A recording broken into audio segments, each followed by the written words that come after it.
Bom, pessoal, boa tarde. Então, agora em definitivo, não é? Bom, que alegria ter tanta gente conectada assim, tanta gente interessada em dividir conhecimento, né? Porque, querendo ou não, a gente, quando apresenta, vocês fazem as perguntas, isso estimula a gente a dividir os nossos conhecimentos, as nossas melhores práticas, no caso, em pontos de transferência, não é? Então, bem-vindos, bem-vindas todos e todas, estamos muito felizes dessa oportunidade. Alguns recadinhos antes da gente começar efetivamente, não é? Nós não vamos escutar vocês, tá? O microfone de vocês está no mudo, então a gente não escuta vocês. Como é que vocês podem falar conosco? Se tiver alguma pergunta relativa ao tema, tem aí um balãozinho, uma caixinha chamada QIA, que é de perguntas, que, quanto possível, o William ele já vai se adiantando em algumas respostas, não é? Algumas outras que ficarem para o final, ou mesmo aquelas que já forem respondidas, a gente pode, no final, dar uma repassada para que todo mundo esteja alinhado com o que foi perguntado. Quem sabe, às vezes, a dúvida de um é a dúvida de outros, não é?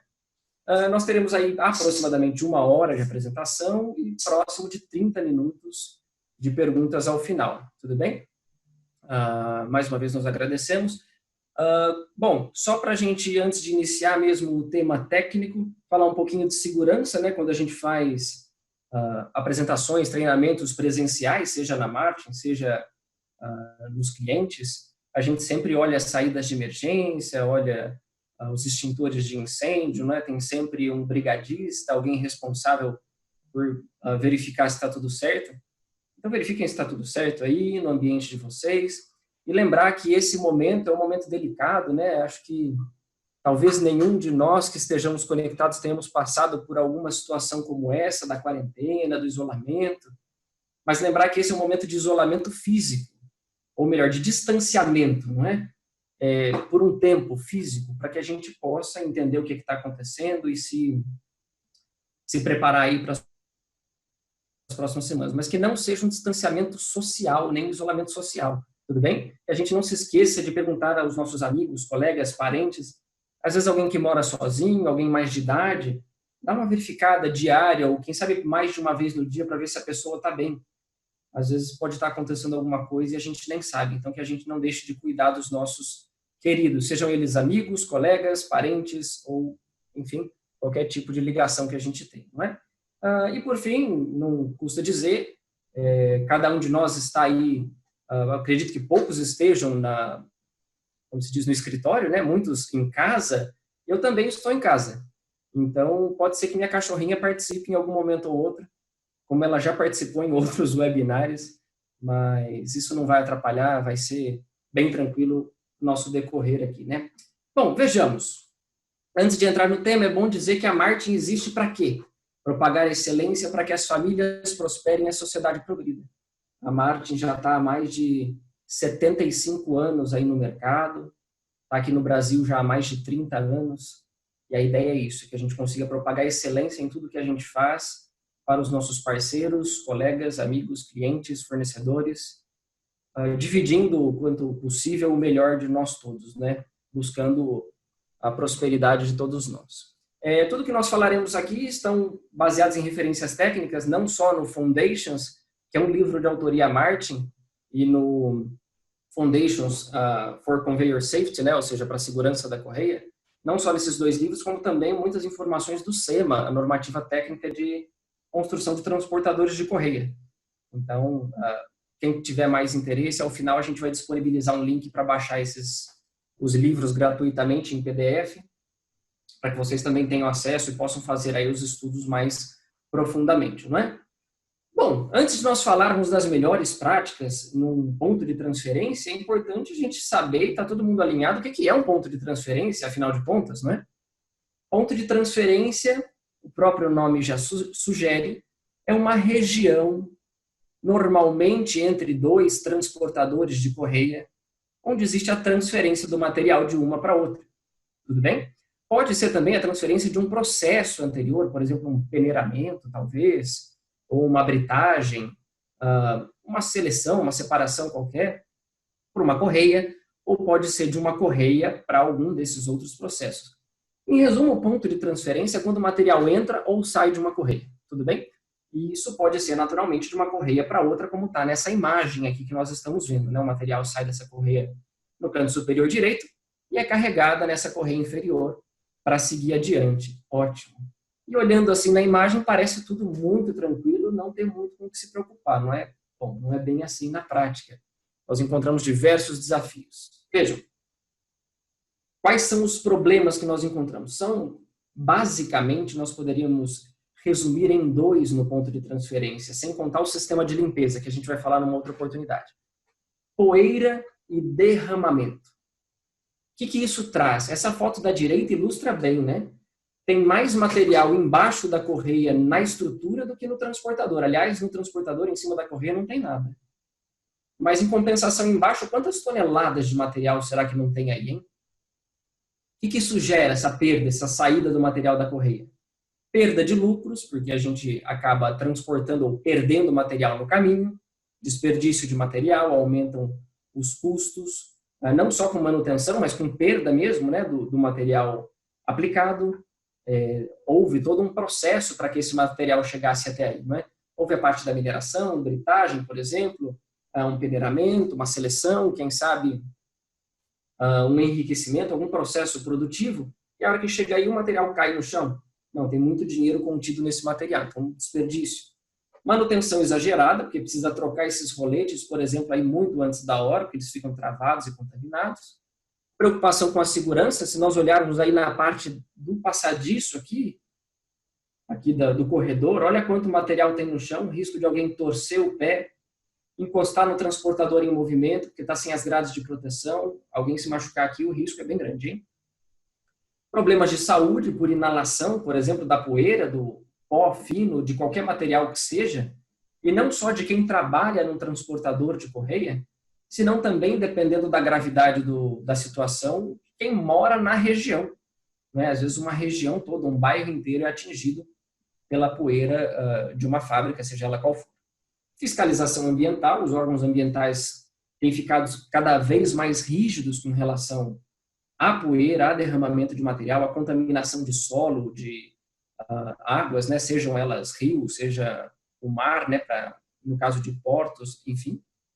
E as partículas finas, que contaminam todo o ambiente, contaminam os equipamentos e podem também nos contaminar no risco aí à saúde, como nós já comentamos, né? Então, sobre isso, o que nós falaremos? Olha essa foto aí, que bem ilustrativa que é, né? Quanto material no chão aí nesse ponto de transferência. Vejam, hoje nós falaremos sobre o conceito, então, de contenção, como é que nós evitamos tanto o escape da poeira quanto o escape do derramamento de material, o papel do suporte na correia nessa contenção e as soluções auxiliares. A ideia, como nós já dissemos, é que o material fique em cima da correia.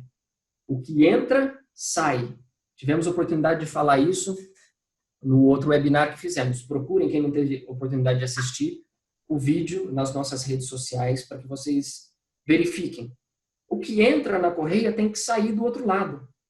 É como se fosse um carro forte. A gente carrega com uma quantidade de dinheiro que tem que chegar até o final do processo produtivo, seja qual for. E a ideia é a gente reduzir o desperdício de material, chegar o mais próximo possível a zero desse desperdício, né? Com o combate à poeira, porque nós não podemos esquecer, poeira é produto. Então, se nós estamos numa fábrica de cimento, ou se nós estamos num porto que carrega açúcar, ou soja, o que quer que seja, aquela poeira que a gente enxerga é produto, que passou por um longo processo de produção, beneficiamento, até chegar e simplesmente voar. É como se nós estivéssemos na rua e o dinheiro escapasse da mão do vento e levasse embora. A ideia é que a gente mantenha isso tudo na correia para evitar esses desperdícios. Agora, nós queremos saber de vocês, e eu vou pedir aí a ajuda da Lidiane para liberar o questionário. Uma perguntinha rápida, vamos dar aí um minutinho para a resposta. E, gente, não tem resposta certa ou errada, e não tem... a ideia aqui é só a gente realmente interagir um pouquinho, né? Então, Lidiane, se você já puder liberar aí, por favor, com a enquete, é mais uma questão de sentimento, viu, gente? Porque são os temas que a gente vai abordar. Qual desses 3 problemas você acha que é o principal no ponto de transferência que você tem na sua planta? ou nos pontos de transferências que vocês trabalham, ou mais visitam, enfim. Seria a falta de suporte adequado para a correia, o derramamento do material ou a geração de pó. Olha que esses são 3 pontos difíceis.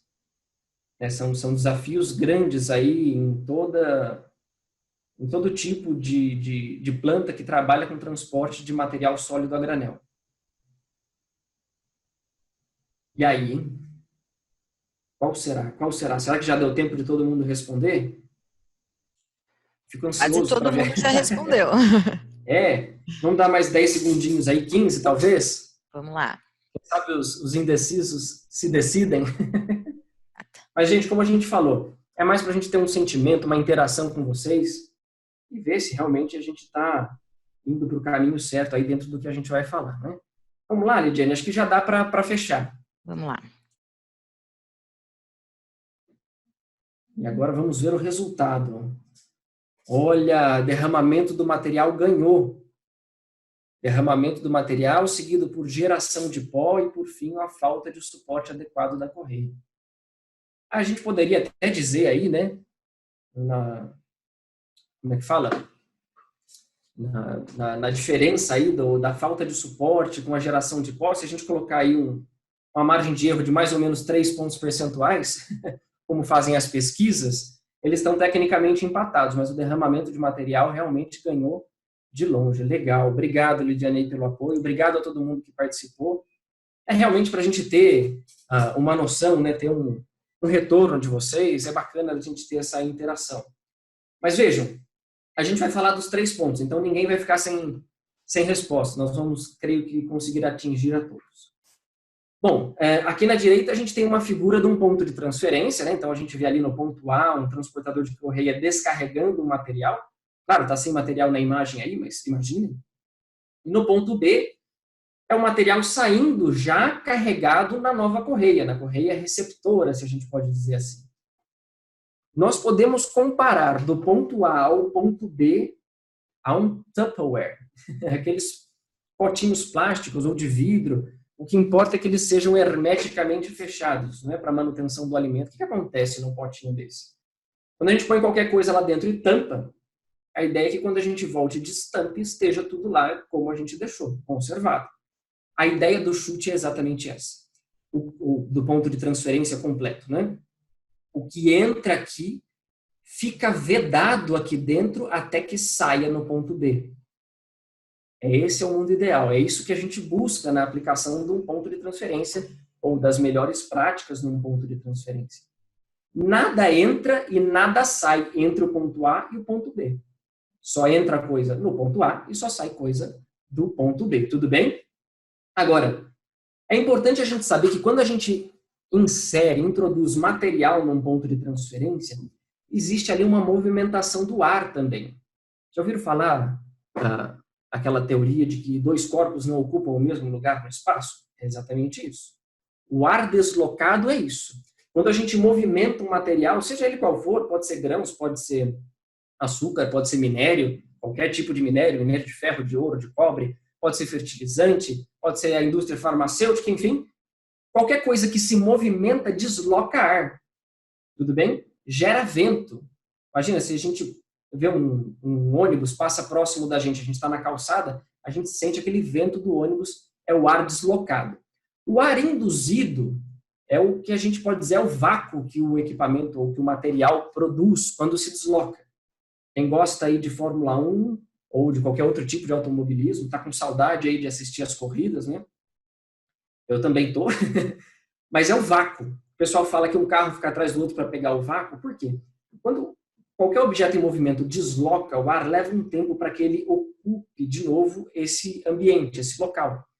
Se a gente pegar, por exemplo, um carro que se desloca numa estrada que tenha folhas, enquanto o carro passa, as folhas se afastam dele, porque é o ar deslocado, é o primeiro. Logo que o carro passa, as folhas meio que tendem a seguir o carro, entrar logo atrás do carro e seguir ele. Esse é o ar induzido, é o que a gente chama de vácuo. E muitos de vocês devem ter visto, se a gente olhar na imagem aqui do lado direito superior, em alguns transportadores, quando o material é descarregado no ponto de transferência, dá para a gente ver pela luz do sol assim a poeira ser sugada para dentro do transportador, ou, perdão, para dentro do ponto de transferência. Esse ar sugado é o ar induzido, é esse vácuo que o fluxo do material cria.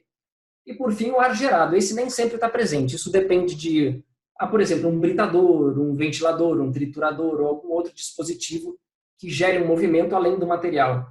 Às vezes alguma peneira, por exemplo. Mas o que interessa? Por que eu preciso saber disso, Rafael? Porque lembra lá do ponto A e do ponto B? Isso tudo está entrando no transportador, isso tudo está entrando no ponto de transferência. Então ele vai ter que sair só lá no ponto B. Agora, como é que a gente faz para ele sair lá no ponto B sem gerar pó? Como é que a gente faz para ele sair só lá no ponto B e não gerar derramamento? Essa é a ideia.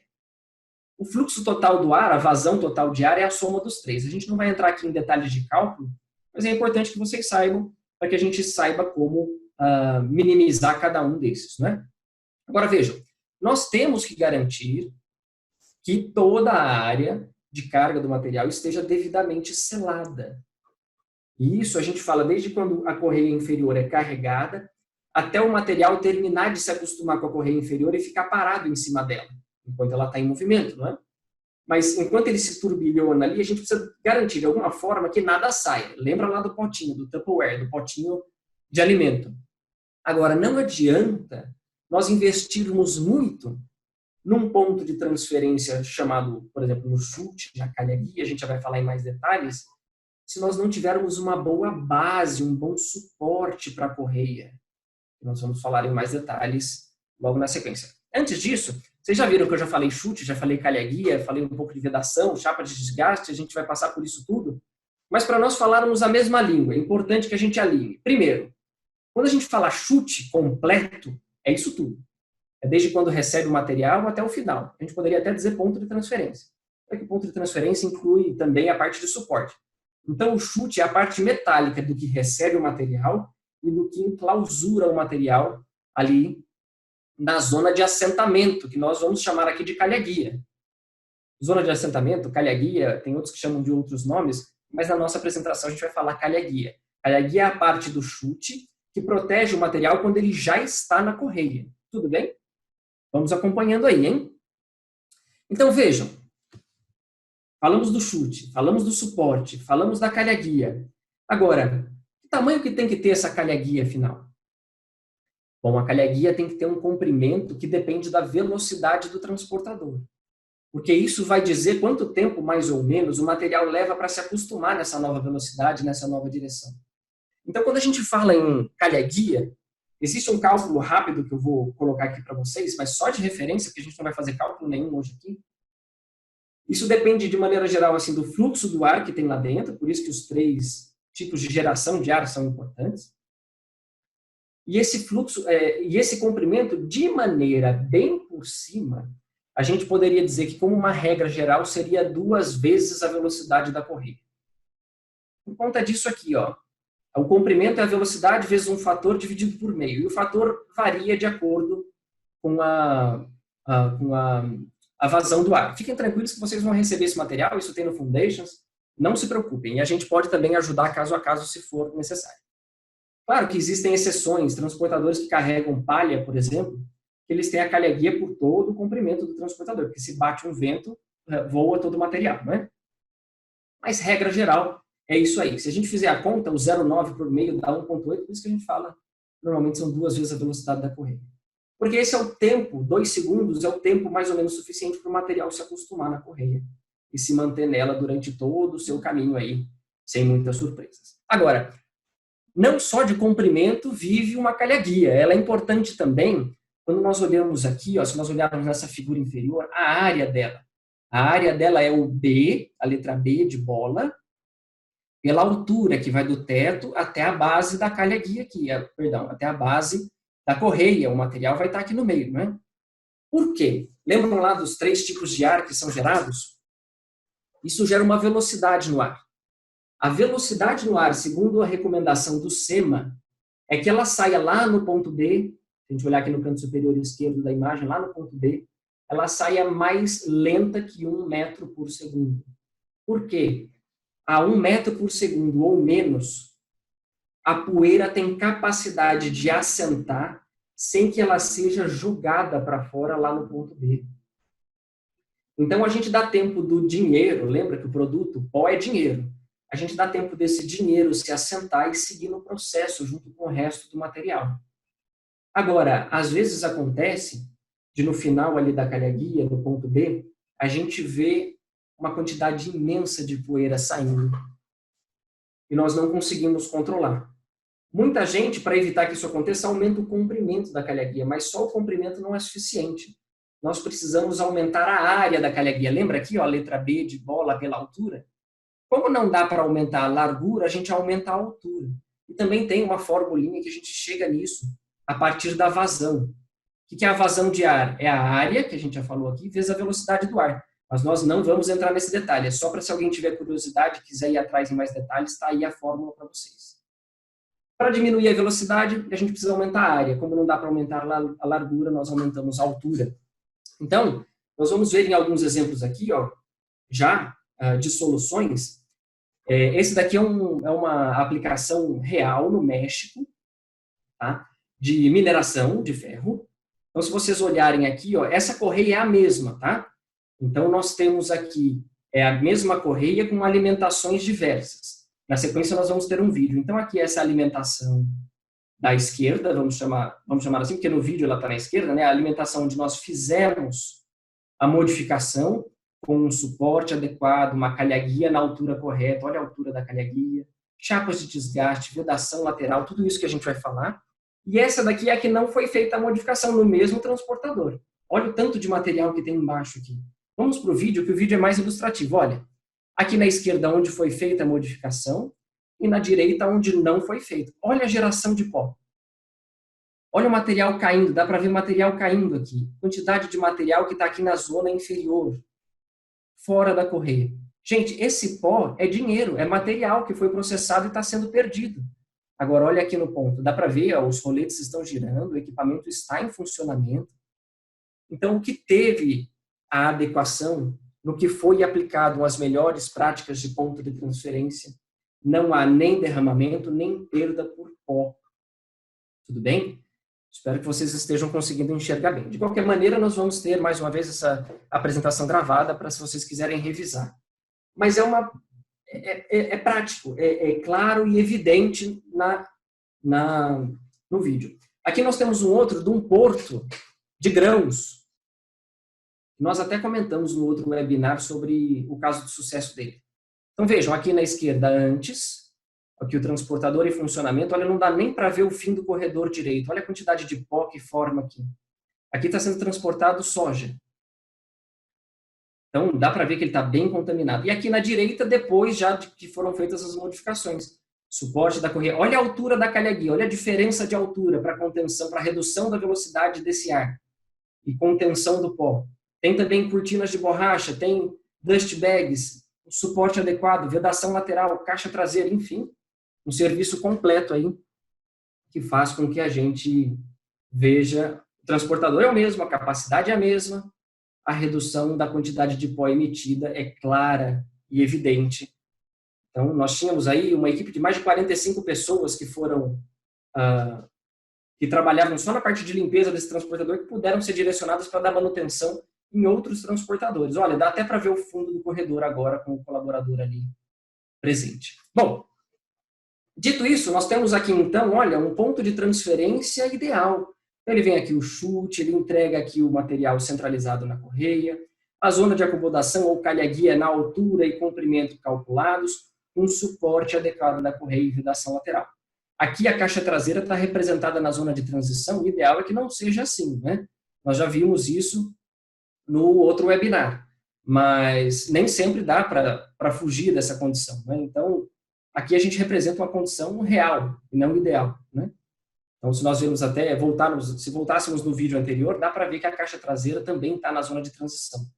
Mas, enfim, buscar fugir disso o quanto possível com o que nós já vimos no webinar anterior. Bom, quais são, então, os principais passos para a contenção do material, para evitar o derramamento e a geração de pó com o suporte adequado da correia? Já dissemos. Número 1, suporte adequado da correia. Não adianta ter um grande investimento na parte superior nas paredes da calha-guia se a correia tem folgas. Não adianta, e nós vamos falar de suporte em mais detalhes um pouco mais para frente. Do lado, não necessariamente interno, mas o primeiro contato com o material grosso, vamos dizer assim, precisa ter um revestimento de desgaste.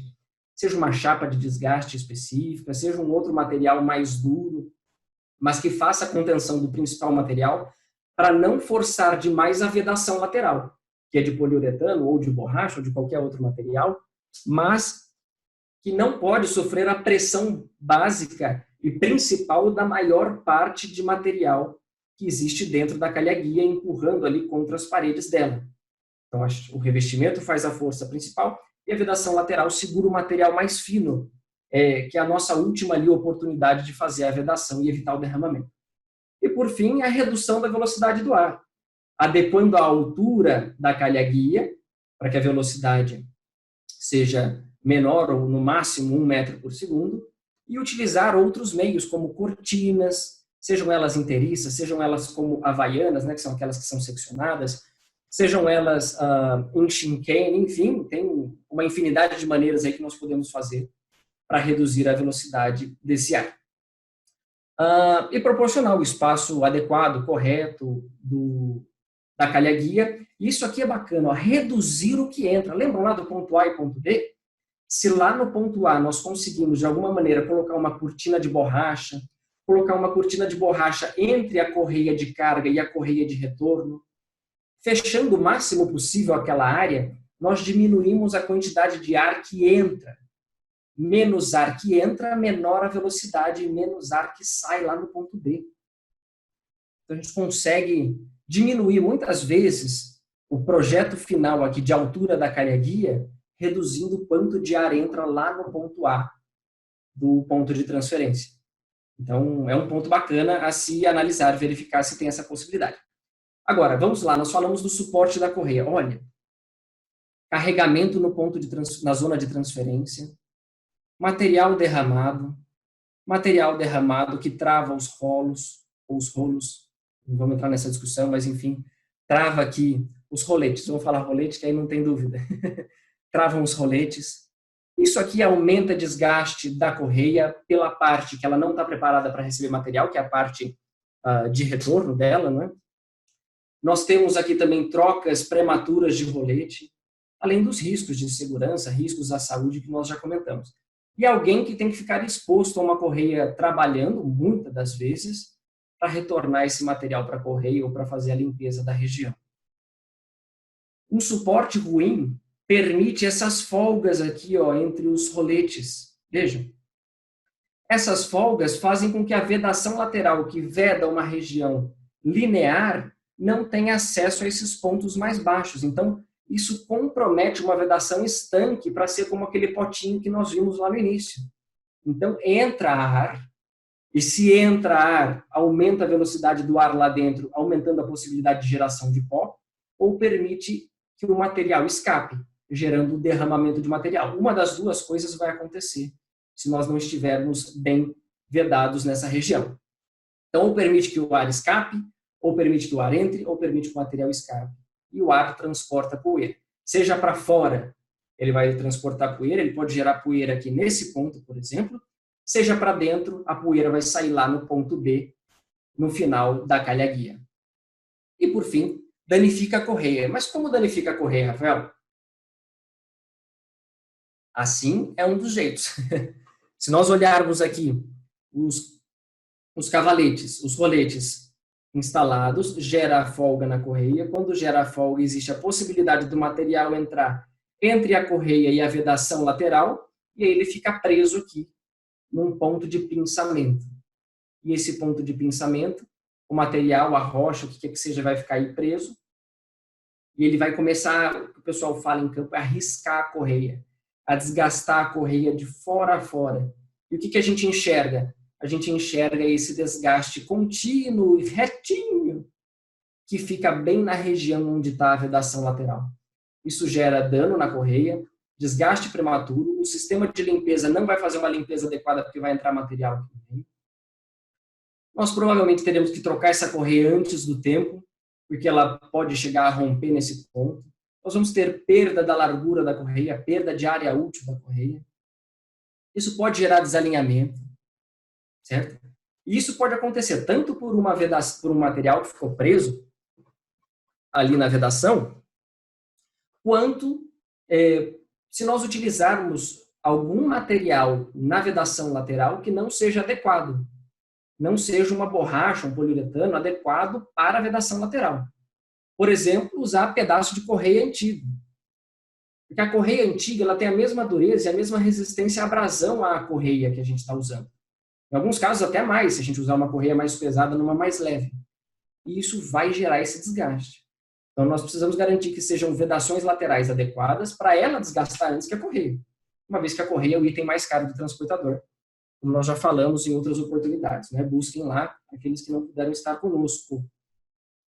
Além disso, um dos bons indicativos de que a gente está com uma folga aqui no suporte da correia são as vedações laterais que geram esse desgaste abaulado aqui, bem na região do rolete. Vocês estão vendo? Dá para enxergar? Deixa eu ver se eu consigo desenhar aqui. É importante que a gente enxergue bem essa região aqui. Dá para ver que ele tem esse desenho em U invertido, vamos dizer assim? Por que isso acontece? Isso acontece porque como a vedação lateral não está conseguindo vedar por completo, vaza material por aqui, por exemplo, alguém vai lá para dar um ajuste e força mais a vedação para que ela consiga vedar aqui. Só que como essa região ela está folgada, ou seja, a correia não está fazendo força contra a vedação lateral, ela tem um desgaste maior nessa região.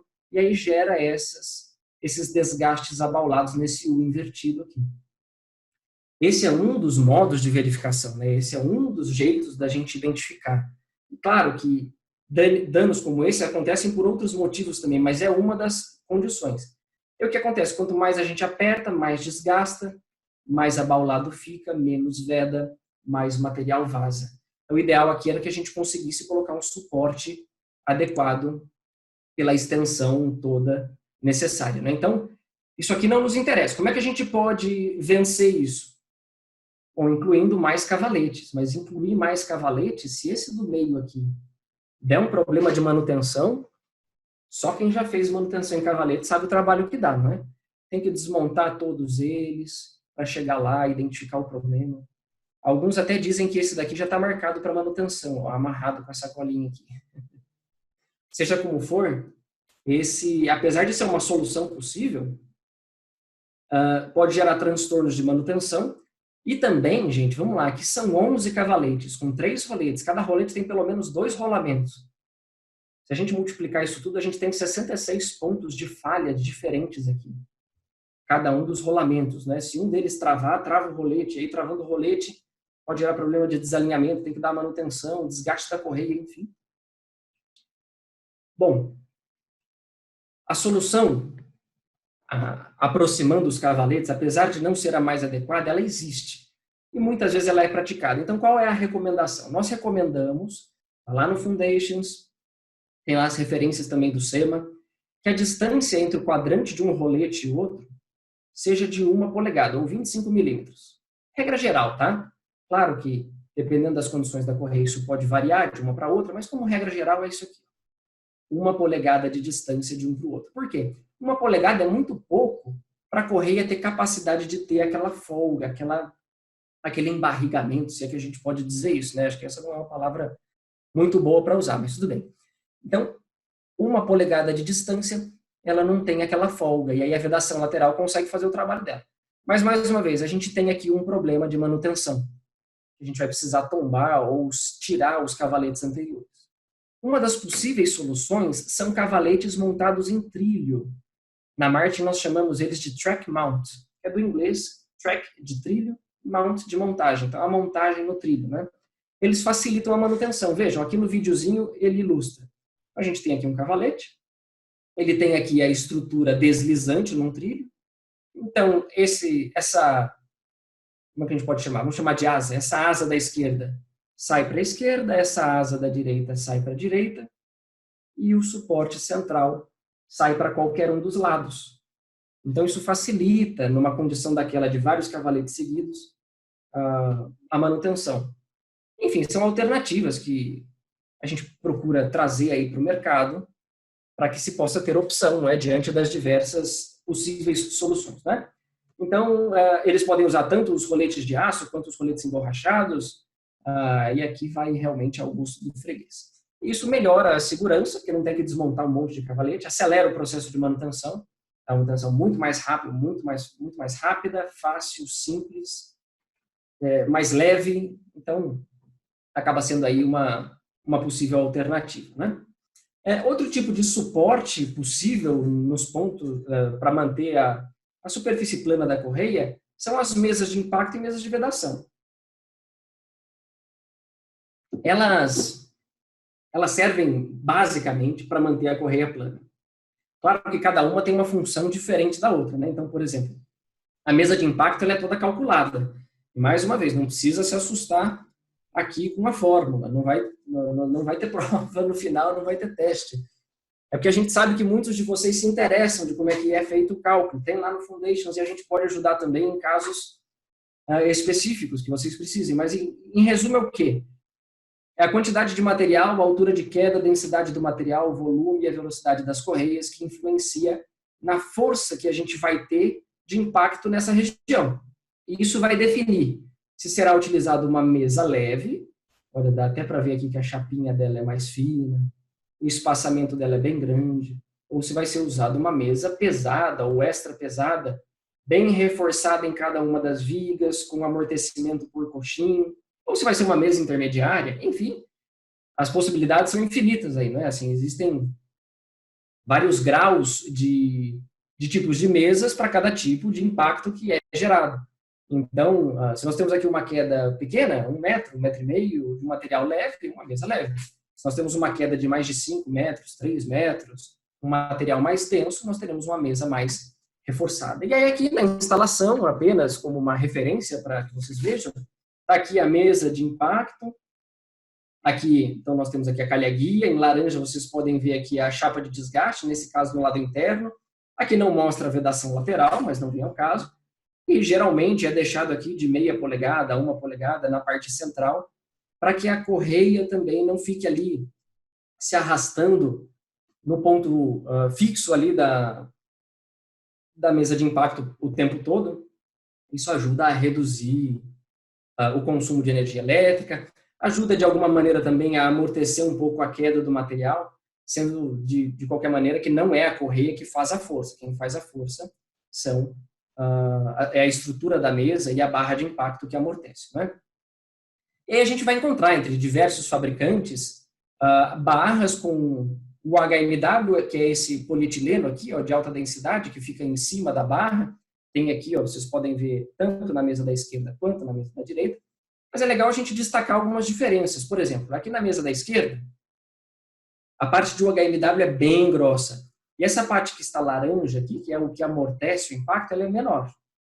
Compensação, nesse fabricante aqui da direita, o HMW ele é mais fino e a parte de borracha, que é o que amortece, pode ser de borracha ou poliuretano, é maior. Vantagens e desvantagens. Há gente que acredita que um HMW maior dá maior vida útil para a barra. Por outro lado, conforme o HMW vai desgastando, a gente começa a ter folga entre a correia e a mesa. E essa folga pode gerar diferença ali na vedação lateral. Então, nós recomendamos de maneira geral que seja um HMW mais fino, para que faça esse deslizamento melhor da correia, né, para que não fique borracha com borracha. Uma borracha mais grossa, um poliuretano mais grosso, para fazer realmente a absorção do impacto e não transferir isso tudo para a estrutura. Tá?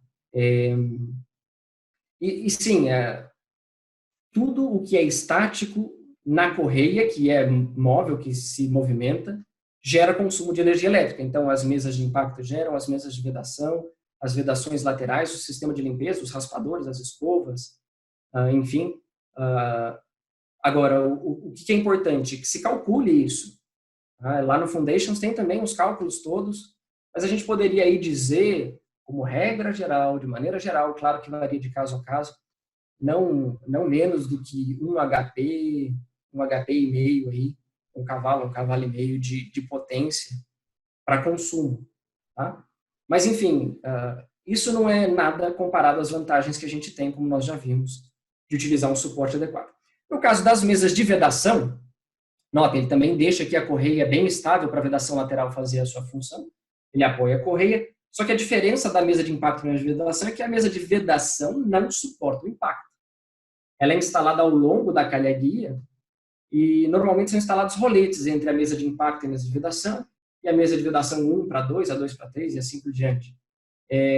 Vocês podem ver que a estrutura dela é bem mais simples. A ideia mesmo é só manter a correia estável para a vedação lateral fazer a função dela, uma vez que o material já está ali, não tem mais impacto ocorrendo naquela região. Então, se a gente for olhar aqui, ó, a setinha está até fazendo aqui a ilustração do sentido da correia, né, da trajetória da correia. Nós temos aqui, então, uma mesa de impacto, fazendo a função de receber o material, receber a pancada, né, aguentar o impacto que o material gera, seja a altura que for, a densidade que for, isso foi calculado. E depois nós temos aqui, no exemplo, duas mesas de vedação, com cavaletes, com roletes entre elas. Isso ajuda a reduzir o consumo de energia elétrica também pelo atrito. Ajuda também a evitar danos na borda aqui das barras, né, pela entrada da correia mais suave. E essas barras de impacto, elas são... Perdão, barras de impacto não. Essas barras de vedação, elas são dupla face. Então, usou um lado, desgastou, vira ela ao contrário, dá para usar o outro lado. As barras de impacto não são dupla face. Eu me confundi aqui na hora de falar. Então, esse é o tipo de suporte adequado para um ponto de transferência. A correia vai estar estável no seu comprimento todo. Rafael, quantas mesas de vedação eu uso? Depende, qual é o comprimento da sua calha-guia. Esse seria o ideal. Se a sua calha-guia tem 2 metros, usar mesas de vedação suficientes para chegar nos 2 metros. Se tem 5 metros, suficiente para os 5 metros. Porque se a calha-guia tem esse comprimento, é por um motivo calculado, como nós já vimos anteriormente. Então é ideal, porque o material ainda não se acomodou ali na correia. Então é ideal que as mesas de vedação acompanhem o comprimento da calha-guia. Existe também uma opção aí no mercado que a gente pode oferecer, que é a conversão de cavaletes de rolete para virar como se fosse uma mesa de impacto. Então dá para usar, por exemplo, 2 cavaletes próximos, nós tiramos o rolete, colocamos um conjunto aqui interno, todo adaptável, cheio de oblongos, enfim, que se pode ajustar. Como não tem impacto mesmo, não tem risco de ficar soltando de maneira contínua, e aí a gente consegue colocar ali uma barra de vedação para conectar, por exemplo, esses 2 cavaletes e virar uma mesa de vedação, entendeu? A gente transforma isso. É uma atualização mais econômica, talvez, do que às vezes comprar uma mesa inteira. É uma opção disponível aí, como nós falamos, nós, fornecedores, buscamos oferecer a todos vocês alternativas, para que se possa escolher, né, o que fica melhor. Agora, feito isso tudo, um bom suporte da correia, uma calha-guia adequada, no comprimento adequado, na altura adequada, contenção ali. É importante que, além da chapa de desgaste, que nessa imagem aqui está em laranja, nessa outra está em azul, nós coloquemos a vedação lateral. E notem que a vedação lateral está apoiada na correia, e a correia está apoiada aqui, no caso, numa mesa de vedação, que tem aquela barra mais simples, mesa de vedação, aquela barra mais simples. Então, o material mais grosso vai ser contido pela chapa interna de desgaste. O material mais fino que tentar passar vai ser contido pela vedação lateral, que é a última oportunidade de conter o material antes que ele se derrame. Por isso, até que nós indicamos, quanto possível, essas vedações de lábios duplos, como essas das imagens à direita, porque ainda assim, se houver um desgaste nessa vedação e alguma coisa passar, esse segundo lábio contém o material. Se não for possível, seja por espaço disponível ou pelo que quer que seja, existem também as vedações laterais que são simples, não é? Que não tem esse segundo lábio, e existe a opção também autoajustável. Então, conforme ela vai desgastando, ela já vai assentando novamente a correia para evitar que alguém tenha que ir lá olhar para fazer o ajuste, enfim, a gente garante uma eficiência maior aqui ao longo da vida útil da correia. Claro, existem diversos modelos, de diversos materiais, de diversas espessuras, para velocidades diferentes de correias, para temperaturas diferentes, para materiais alimentícios, por exemplo, existem vedações específicas que são aprovadas pelo FDA, né, que é o órgão que aprova tudo que vai no ramo alimentício e farmacêutico nos Estados Unidos, enfim, aí são as alternativas de aplicação, né? Bom, o importante é que a gente tenha, de maneira geral, todo esse conteúdo. A ideia dos webinários é compartilhar esse conteúdo com vocês, para que isso ajude a vocês enxergarem oportunidades de melhorar a vida de cada um de vocês. Seja aplicando equipamentos em clientes, né? A gente sabe que tem alguns parceiros e colegas que estão assistindo o webinar, seja como cliente mesmo, utilizando as soluções para evitar desperdícios, para evitar manutenções não inadequadas, mas antes do prazo esperado, para evitar o derramamento, a perda de eficiência e de produtividade, não é? Agora, nós estamos aqui então fazendo aulas, webinários ministrados online. Nas próximas semanas nós teremos pelo menos uma por semana. Então fiquem ligados aí nas nossas redes sociais, fiquem atentos aos e-mails para ver se às vezes não cai na caixinha de spam, né, no lixo eletrônico. É bastante importante vocês participarem, até porque ao final, como a gente vai ver daqui a pouquinho, tem uma pesquisa de satisfação. O maior interesse nosso em dividir tudo isso é para que vocês ganhem com o conhecimento e a gente também. É importante a gente falar de temas que atendam a vocês. Então, nós temos aulas online e nós podemos também fazer aulas presenciais, como essa aqui, ó, que vocês estão vendo. Essa daqui foi ministrada aqui no Brasil pelo Rodrigo Trevenzoli, pelo William Valadão, que estão aqui acompanhando a gente. Nós fazemos também levantamentos e acompanhamento em campo, e toda a parte também de suporte de engenharia, não é? Então, vocês sabem que podem contar conosco. Claro que presenciais assim, eu não sei se a gente vai ter mais com tanta gente um pertinho do outro, né? Mas quando passar esse momento, por que não? É uma alegria para a gente poder visitar a planta de vocês. Então, em resumo de tudo que nós falamos, né? Os conceitos de contenção, qual é o papel do suporte na correia, o suporte adequado da correia e as soluções auxiliares na contenção. Calha-guia, cálculo da calha-guia, comprimento, altura, vedação lateral. E um chute, um ponto de transferência adequado que tudo que entre no ponto A saia no ponto B. Tudo bem? Mais uma vez, contem conosco, contem com a Martin. A gente tem mais de 75 anos no mundo, tem mais de 30 anos no Brasil e nós oferecemos soluções completas e personalizadas para cada ponto de transferência, para cada correia transportadora. Contem conosco para ajudar vocês a tornar o transporte de material a granel mais limpo, seguro e produtivo. Por fim, mas não menos importante, as referências técnicas novamente.